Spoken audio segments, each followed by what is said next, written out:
ومكملين سلسلة نواعم العيد، والنهاردة هعمل السابليه ب3 مكونات بس من غير بيض ولا بيكنج باودر، وهزينه بطريقة مختلفة ولأول مرة وحصري على اليوتيوب.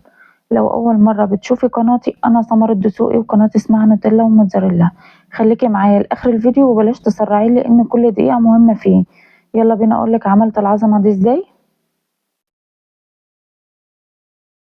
معايا هنا 750 جرام دقيق متعدد الاستعمال، 500 جرام زبدة، 250 جرام سكر بودر، والسكر انا نخلاه والدقيق برضو نخلاه. حطيت كده في العجان الزبدة، هضربها بس ضربة كده لان هي الزبدة باردة،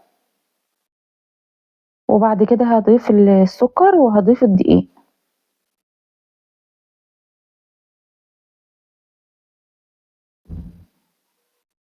كل دفعة واحدة بالشكل ده، وهبدأ اعجن بقى.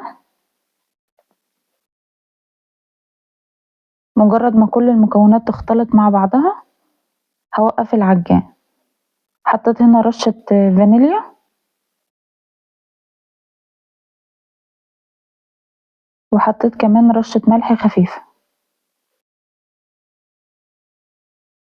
هنزل بقى اللي على الجوانب بالشكل ده عشان مفيش دقيق يفضل على الجوانب بتاعة البولة. شايفين العجينة طرت ازاي؟ هديلها برضو تقليبة بايدي كده عشان اتأكد ان معادش فيه دقيق خلاص.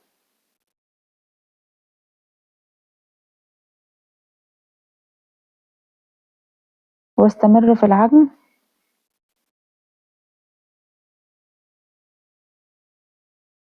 لحد ما كل المكونات تختلط مع بعضها. قوام العجينة بقى كده تمام زي ما انتوا شايفين بالشكل ده. ويلا بينا نبدأ في تشكيل السابليه. معايا هنا القوالب اللي هي الستانلس دي، والقطاعات البلاستيك، اشكال كتيرة. كل الحاجات دي بتيجي من عند مستلزمات الحلويات. ومعايا العجلة اللي هي فيها كذا شكل دي. تمام كده. هجيب بقى، لازم تفردي العجينة على مفرش سيليكون. جبت كده قطعة من العجين وفردت عليها كيس، وهبدأ بقى افردها بالنشابة كده. انا عاوزة السمك بتاعها ولا هو رقيق قوي ولا هو سميك قوي، لان انا هلزق القطعتين مع بعض. طريقة فرد العجينة من النص لفوق ومن النص لتحت. تمام كده. هجيب بقى القطاعة اللي هي الشكل بيضاوي دي، وهبدأ بقى اعمل القطعة اللي انا هعملها عدد زوجي عشان انا هلزق كل اتنين في بعض. شكلي بقى زي ما انت عاوزة كل الاشكال اللي انت حباها.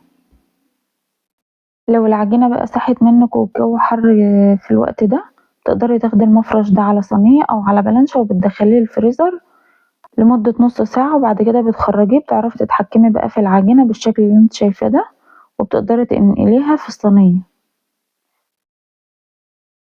تمام كده. انا هنا ما دخلتهاش الفريزر خالص، انا خلصت عجن وبدأت فيها تشكيل على طول. شايفين العجينة جميلة ازاي، متماسكة جدا وبعرف اتحكم فيها. طبعا الجو لسه برد وشتا، فالعجينة مش سايحة معايا خالص. هبدأ بقى اشكل القوالب بالشكل ده. هجيب قطعة من العجين كده وابدأ اسكنها في القالب واشيل الزوايد، وحاولي تخلي سمك العجينة برضو لا هو رقيق قوي ولا هي سميكة قوي. واعملي حسابك ان هي اصلا بتزيد جوه القالب نفسه. تمام كده. طبعا ما ننساش الاختبار او التست اللي احنا بنعمله كل مرة في كل نواعم العيد. لما بتبدأي تشكيل في العجينة بتاخدي قطعتين بتدخليهم الفرن، بتشوفي العجينة هتفرش معاكي ولا لأ. طبعا لو كانت بتفرش معاكي بتزودي من معلقتين ل3 معالق دقيق، بحيث ان العجينة تكون تقيلة معاكي وتقدري تتحكمي فيها كويس جدا. طب لو ما فرشتش معاكي يبقى هي العجينة مظبوطة 100%. تمام كده. هابدأ بقى أخرّم العجينة بخلة أسنان كده أو خلة شيش طاووق علشان ما تقبّش معايا، وبعد كده باحطها في الصينية الألمونيوم مع القطع اللي أنا باعملها دي. جِبت العجلة كده وبدأت أمشّيها، أثبّتها الأول على أي رسمة أنا عاوزاها، وبعد كده باقوم محرّكاها بسرعة تقوم عاملة لي الأشكال اللي أنتم شايفينها دي. جِبت كده القطّاعة اللي هي بتاعة عجينة السُكّر وهابدأ أعمل أشكال أو أفرّغ الجزء اللي هو في النُص ده، تمام كده؟ وطبعًا كل شكل من دول ليه قطعة تانية مش متفرّغة. إحنا بنعمل العدد زوجي يا جماعة. هابدأ أرفع كده طرف المفرش، وبعد كده هاقوم مطلّعة القطعة زي ما أنتِ شايفة كده بكل سهولة. طريقة سهلة جدًا والمكونات سهلة خالص وبسيطة. في الوقت ده باكون مشغّلة الفرن على درجة حرارة 200. طبعًا كل فرن بيختلف عن التاني، في أفران بتكون هادية جدًا، وفي أفران بتكون عالية جدًا. أهم حاجة يكون الفرن ساخن قبل ما تدخّلي الصينية، بعد كده بتدخّلي الصينية وبتنتظري ييجي 10 دقايق كده، وبعد كده بتبدئي توطّي عليها أو تهدّي عليها النار لحد ما تاخد لون خفيف دهبي كده، اللي هو اللون الدهبي الأشقر. أهم حاجة ما تهدّيش عليها النار أول ما تدخل علشان العجينة ما تفرشش معاكِ والعجين يطرد الزبدة، تمام كده. لو الفرن بتاعِك ما بيدّيش لون من فوق تقدري تطفّي من تحت وتشغّلي الشواية وبعد كده تدّي لها لون دهبي من فوق، تمام كده. وكل ده في الرف اللي في النُص. هاعمل هنا اللون اللي هو البني اللي بالكاكاو، حطيت كده معلقة كاكاو وهابدأ أعجن العجينة كويس لحد ما أوصل للون اللي أنا عاوزاه، ولو لقيتها فاتحة بازوّد لها كاكاو تاني، ده الكاكاو ده خام، لحد ما أوصل للون اللي أنتم شايفينه ده. هابدأ أعمل كده اللي هو شكل الشجرة ده، وبعد كده هابدأ أرصها في الصينية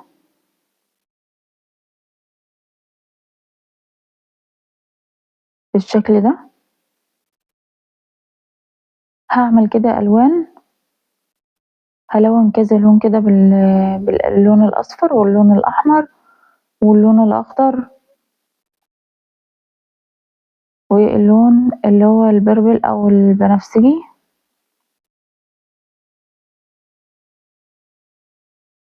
هافضل برضه أعجن فيها بالشكل ده لحد ما أوصل للون اللي أنا عاوزاه، لقيتها لونها فاتح لسه هاضيف لها لون.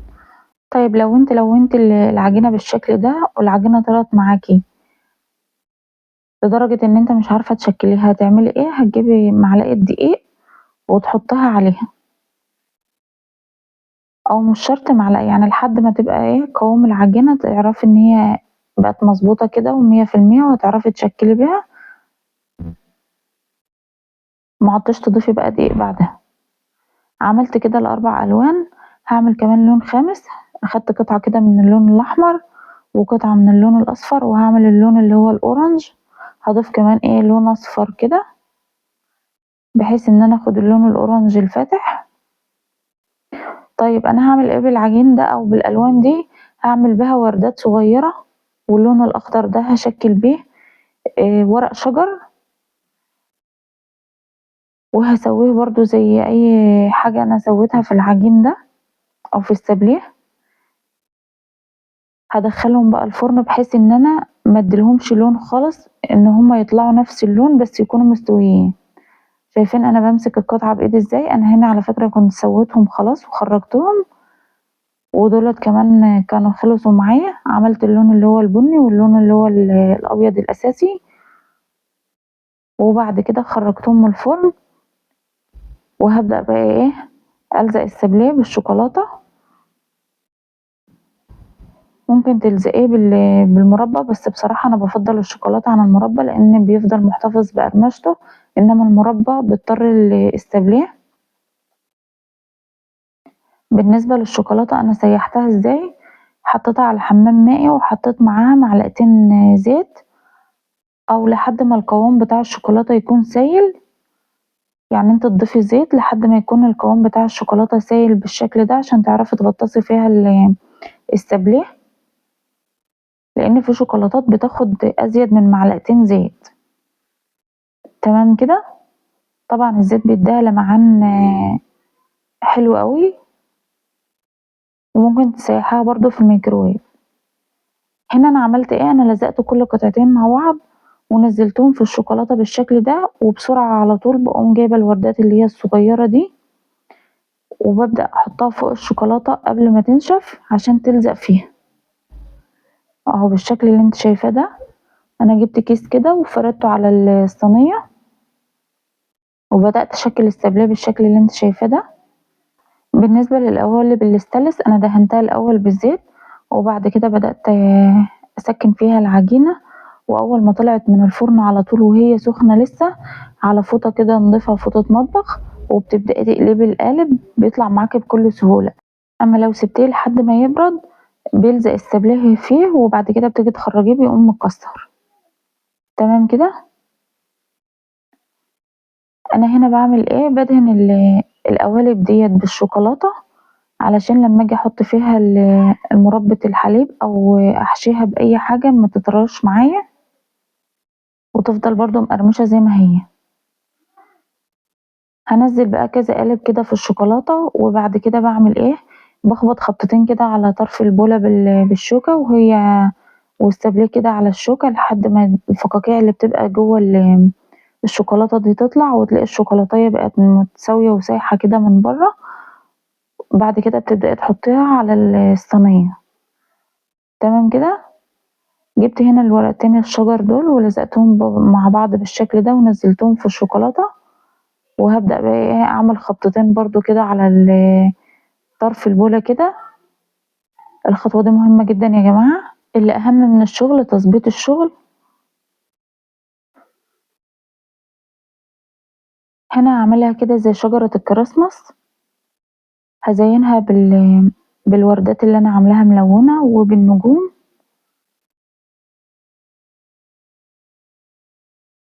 طبعًا أنا عملت أشكال كتيرة جدًا، أنا هنا باحط على دي فستق مجروش،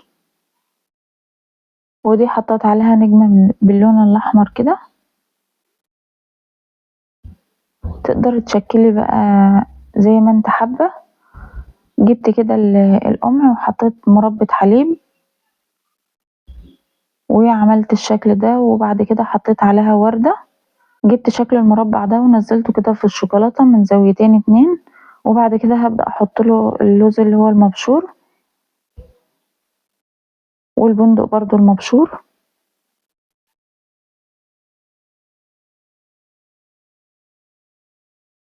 أي شكل بقى ييجي في بالِك اعمليه على حسب إمكانياتِك وعلى حسب اللي متوفّر عندِك، مش لازمًا ترتبطي باللي أنا باعمله، أنا بادّيكِ فكرة بس، أكيد أنتِ هتقدري تعملي أحسن منّي بكتير. دي زينتها بالنوتيلا وحطيت عليها sprinkles نجوم.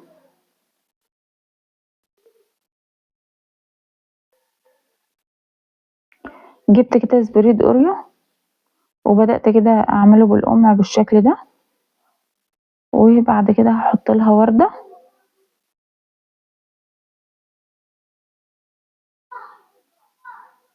شايفين جمالها؟ شكلها كيوت أوي. هاعمل كمان واحدة بمربى الحليب،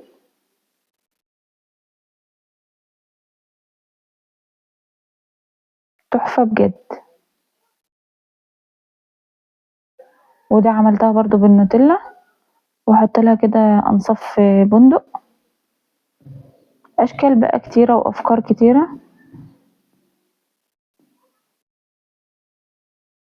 ودي زينتها برضه بالسبريد الأوريو وحطيت لها لوز، وعملت برضه زيها بعين الجمل، ودي عملتها برضه بالنوتيلا.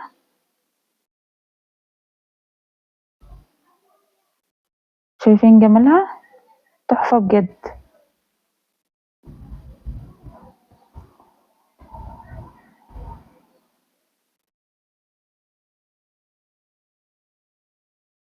هرصهم بقى بالشكل ده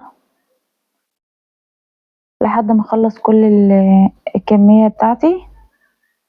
وبعد كده جبت شوكولاتة في قمع حلواني، قصيته قصة صغيرة جدا بالمقص بحيث ان هو ينزل الشوكولاتة خيوط رفيعة جدا بالشكل اللي انت شايفاه ده. وبدأت كده اخطط السابليه. لو انت هتضيفي حاجة للسابليه من فوق يعني هتزينيه بوردات زي ما انا عاملة كده او هتحط عليه مكسرات، تحطيها وقت ما بيكون الشوكولاتة طرية. ودي اهم حاجة لان انت لو سبتها لما تنشف مش هتلزق معاكي خالص. عملت هنا برضو كيس شوكولاتة من الابيض وقطعته برضو صغير جدا، حتة بسيطة جدا بحيث ان هي برضو تنزل الشوكولاتة خيوط كده. شايفين بقى جمالهم؟ شايفين بقى؟ لو انتوا بتجيبوا الطبق ده من بره هتجيبوه بكام؟ وهي وصفة اصلا مكلفتناش حاجة، من 3 مكونات بس عملت كل الكمية اللي قدامكم دي. شايفين العلبة دي سعرها كام بره دلوقتي؟ بجد بجد انا عاملة عظمة يا جماعة. يا رب يكون الفيديو عجبكم، يا رب اكون قدرت افيدكم.